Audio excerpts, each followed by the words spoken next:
Concerning the larger strategic situation between the major powers in trying to evaluate the confusingly contradictory statements coming from the Biden administration in respect to the relations of the United States to China and Russia, one day promising, the next day invalidated by provocative actions by the US around Taiwan or Ukraine or the Black Sea, one should not forget the remarks by the commander of the US Strategic Command, Admiral Charles Richard, who already in February of this year wrote in the magazine Proceedings, quote, "There is a real possibility that a regional crisis with Russia or China could escalate quickly to a conflict involving nuclear weapons if they perceived a conventional loss would threaten the regime or state. Consequently, the US military must shift its principal assumption from nuclear employment is not possible to nuclear employment is a very real possibility." Now, this is a noteworthy statement. How likely is it that any of the two hottest potentials for regional crisis would be lost by Russia or China if it came to a conventional military action? Concerning a conventional attack on Russia, it would be wise for Admiral Richard to read Leo Tolstoy's War and Peace about the Napoleonic Wars, supplemented by the strategic studies by the brother-in-law of Friedrich Schiller, Ludwig von Wolzogen, who had designed the plan for the Prussian reformers and the Russian Tsar, how to lure Napoleon into the vastness of Russia, where he would be ruined by the logistical and material overextension. At the end of the Napoleonic campaign, the gigantic army of Napoleon was beaten down to a few miserable bunches of people, hardly making it back to the West. And it is well known that the architects of World War II had learned nothing from that precedent. And the Great Patriotic War is still very vivid in the minds of the Russian population. So the US and NATO forces for sure have studied what a conventional war against Russia is like, and that it is not an option at all. And recently, after some very misleading signals coming from the US concerning their support for a potential Taiwan independence, culminating in President Biden's so-called slip of the tongue that the US would come to the defense of Taiwan after an incursion from the mainland, the Chinese media was full with articles expressing confidence that the PLA would win any conventional war at ease. And indeed, how would any conventional force win against a highly motivated population of 1.4 billion people who are absolutely determined that the century of humiliation whereby foreign powers would invade their country and grab territories will never happen again, especially if the logistical backup for the other side is more than 7,000 miles away. I mention all this simply to make the point that I am patriotic. I've shed blood for the country, but I have no interest in fighting in the defense of Taiwan or for the glory of the global oligarchs who profit so much from war. I'm concerned by growing Sino-American tensions, and I disagree with those who feel that the United States must ensure hegemony in Asia. I think that American leaders would be wise to rekindle the spirit of friendship that was President Richard M. Nixon's most enduring legacy to the world. The PRC would unquestionably be relieved if tensions over Taiwan would dissipate, and the U.S. can help by adopting a less provocative and more conciliatory tone. Resolving the one China issue is not the responsibility of the United States. It's an internal matter for resolution by the Chinese people. They have great patience, and left to their own devices, they'll resolve the matter in a peaceful and mutually acceptable fashion. Also, I noted not long ago, President Helga, in your interview with CGTN, specifically talked about your understanding of China's whole process of people's democracy, which I appreciate. Hereby, I'd like to add a few words. As President Xi Jinping has stressed that democracy is not for decoration nor for displaying, but for solving problems that people need to solve. Democracy is the right of all peoples, not the monopoly of a few nations. Whether a country is democratic or not should be judged by its own people, not by the finger pointing of a few outsiders, should be judged by the international community, not by a self-righteous few. There are many ways to realize democracy, and there cannot be cookie-cutter approach. It is undemocratical to measure the colorful political system of the world with a single yardstick and examine the colorful political civilizations of mankind with monotonous eyes. The whole process of people's democracy in China are rooted in the Chinese national conditions, not only has a complete system, but also has a full participation in practice. Therefore, it has realized the process of democracy and the result of democracy, procedural democracy and substantial democracy, direct democracy and indirect democracy, the unity of people's democracy and national will.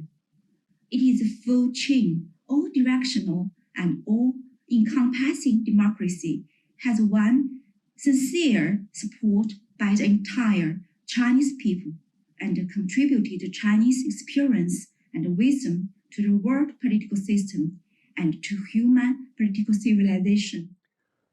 A fourth and favorite accusation is China is accused of human rights abuses. Well, how can you practice rampant human rights abuses when you take 850 million people out of poverty? China has repeatedly shown they care about the livelihood of every citizen inside China. And based on their Belt and Road Initiative around the world, they show they care about the livelihood of everybody around the world. This is in very distinct contrast to the United States promotion of democracy and individual freedom, and wherever they go, death and destruction followed, such as, and most recently, of course, as the end of the forever war in Afghanistan. China is also accused of being a threat to U.S. national security.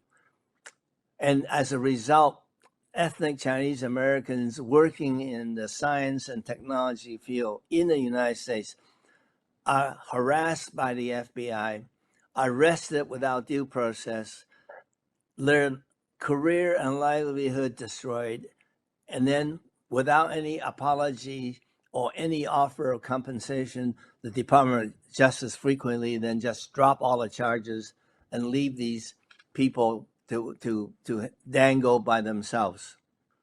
The real reason China is considered an adversary and threat is because the Chinese economy threatens to overtake the U.S., and that seems to something that the people in Washington can't stand. In terms of Belt and Road, China has qualified themselves because of all the infrastructure investment they made since the financial crisis of 2008. They built bridges, they built highways, they built high-speed rail. Now they're taking their expertise to the rest of the world and offering it to help the other countries. One simple example should illustrate how effective they have been. In Hanoi, they built a metro station elevated in 7 years' time. It was a 13.5 kilometer, 12 station. It's completed in 7 years. It's now operating. Japan also bid on a metro line. They started and it has been operating for 9 years, still not complete. It's 87% complete. And the cost overrun has canceled the low cost financing that Japan offered in the first place. So I have to ask, is China qualified to benefit the rest of the world? Can the U.S., with the recent Belt and Road initiative that Biden has announced, can they provide a competitive type of offer? Maybe so, maybe not. In any case, Belt and Road type of initiative should not be win-lose. It should be a win-win for everybody. In this period, I made many speeches where I warned if one would make the mistake to superimpose the neoliberal system on the whole world, and that is exactly what was attempted and implicitly in the euphemism about the end of history of Fukuyama, and explicit in the idea of an unipolar world, it would lead to an even more dramatic collapse of the whole system. And I think this is exactly where we are now. I think we are on the verge of a systemic collapse of the neoliberal system. It will take a different form than the end of the GDR and the Soviet Union, but this system is in a process of self-destruction. The existential threat to the Western world does not come from the so-called autocratic systems and dictatorships of the planet, or any outside enemy at all, but entirely from the moral decadence resulting out of the cultural paradigm shift which started in the 60s and which was clairvoyant identified by LaRouche at the time, and whose long-term effect we experience today. Unless there is a sudden reversal of that paradigm shift, what they call the, quote, rules-based order, we will plunge into a dark age with very similar characteristics as the 14th century or worse. It will lead to total chaos on the planet and world war. Thank you very much for inviting me again for this event, and it's always a pleasure and honor to participate in conferences and webinars of Schiller Institute, an old friend of our country, and this topic is very important for us, the one that you have in the title of today's meeting, can a strategic crisis between the major powers be avoided? And due to the files that I'm dealing with in the UN Security Council here in New York as a Russian delegate, and also bearing in mind how important the situation in Afghanistan is for the region and for the state of affairs among major powers, I will concentrate on it. And actually, I already spoke in one of your events in summer about Afghanistan, and since I last spoke here, the situation changed dramatically, and Afghanistan has gone through a major and very rapid transformation, with ex-President Ghani fleeing the country, government collapsing, and the Taliban coming into power in the middle of August. One of the major challenges for the stability in the country is terrorism, and it becomes more apparent recently. The activities of ISIL are of particular concern, and recent terrorist attacks have become despicable acts of terror, and it's clear that that ISIL is trying to demonstrate its power and influence in the country, and how it can influence and deepen the ethnic divisions and religious divisions in this poor country. Also, it becomes a great concern for us because we are close, our Central Asian partners are close, and there is a risk of spillover in the region. Drug production comes hand in hand here because it's one of the main financial sources for terrorist activities, and it should be stopped. On November 8th, the World Food Programme made an emergency statement that 45 million people are on the brink of starvation worldwide. In Haiti, Ethiopia, Somalia, Kenya, Burundi, Yemen, Syria, Afghanistan. And that figure is rising exponentially because of the rise of the price of fuel, food, fertilizer. And David Beasley was just in Kabul, where he said that we are facing in Afghanistan the worst humanitarian crisis on the planet, where 95% of the population is in danger of starvation in the next 6 months, and that there will be hell on earth. And what is the reaction of the West? After 20 years of war, cost for the US was $2 trillion, and you have to add other NATO countries' cost, which left the country completely destroyed. The West is now withholding $9 billion by the US Treasury, 430 million by Commerzbank, similar amounts by Bundesbank, Bank of International Settlement, and so forth. And their argument is, unless the Taliban fulfill certain conditions, this money will not be delivered. What do you think will happen when more than 30 million people in Afghanistan, about to starve and freeze to death this winter, how many million will try to get to Europe? I will take the liberty to get back to the legacy of Friedrich Schiller, since it's a Friedrich Schiller Institute and Friedrich Schiller Conference. I think it would be appropriate to remind of the wisdom of the great German thinker. We usually recall Schiller as a poet and as a writer, but he was clearly more than that. He was a visionary, he was a philosopher, he was a teacher and an educator, and he wrote a couple of serious books on enlightenment and on education. I would like to get back to one of them, which is called On the Aesthetic Education of Man. And I don't recall the exact quote, but I do remember the sense of his message. He wrote, live with your century, but do not be its creature. Work for your contemporaries, but create what they need, not what they praise. And I think that this is a very important message, which is very relevant to the situation that we face today in the international relations.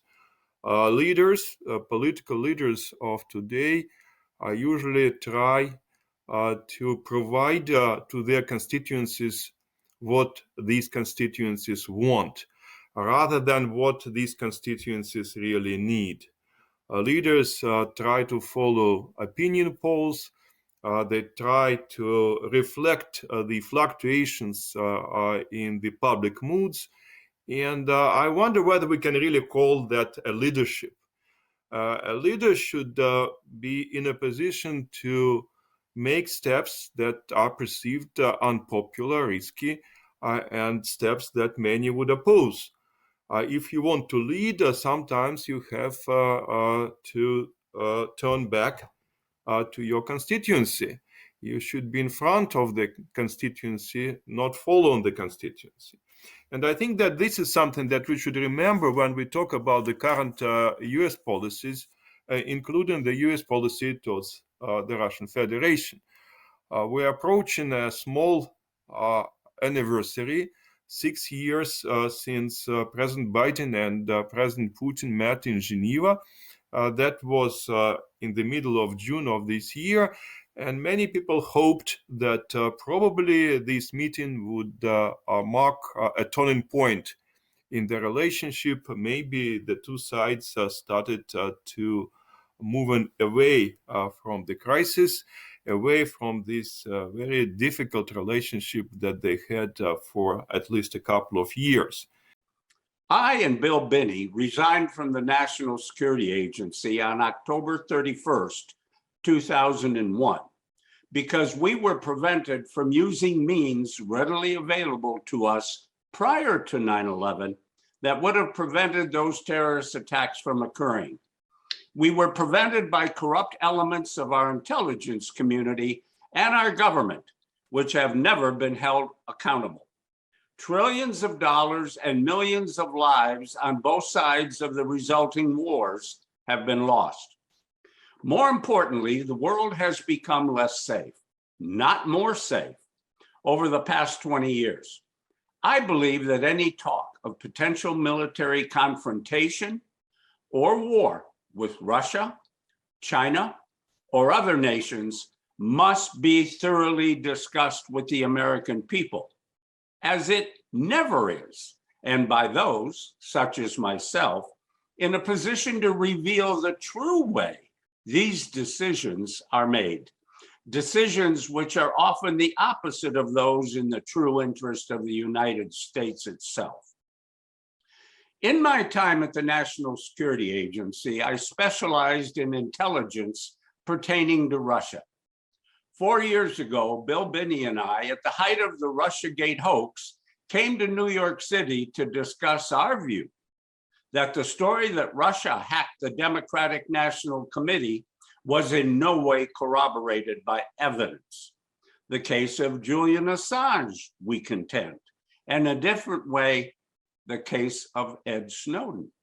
If allowed to be heard by the people of the world, especially the grossly uninformed American people, would clear up mysteries. There is, in my view, no sign that Russia, and I very much doubt that China, wants a war with the United States. But there is also no doubt that if the events of 9/11 had been prevented, as I, Bill Binney, Diane Rourke, and others know they could have been, that the Afghanistan tragedy, the Iraq tragedy, and other lethal expeditions, including our roles in Libya and Syria, would not have been supported by the American people. Sanity must prevail. In conclusion, I would like to say to my Russian counterparts what I recently said at the Teardrop Memorial, located in Bayonne, New Jersey, and dedicated by the nation of Russia to the United States in memory of the victims of 9/11. Дорогие русские друзья, мне бы хотелось сказать вот что. Мы все собираемся здесь в атмосфере братства и дружбы, также любви. Мы, американцы, искренне благодарим вас за такой чудный, красивый, также вдохновительный монумент и памятник всем, кто умер или были ранены в тот трагический день 20 лет тому назад. Знайте, что мы постоянно стоим вместе с вами, друг с другом, как попутники в борьбе за истину и в борьбе против терроризма. Искренне благодарю вас за внимание. Thank you.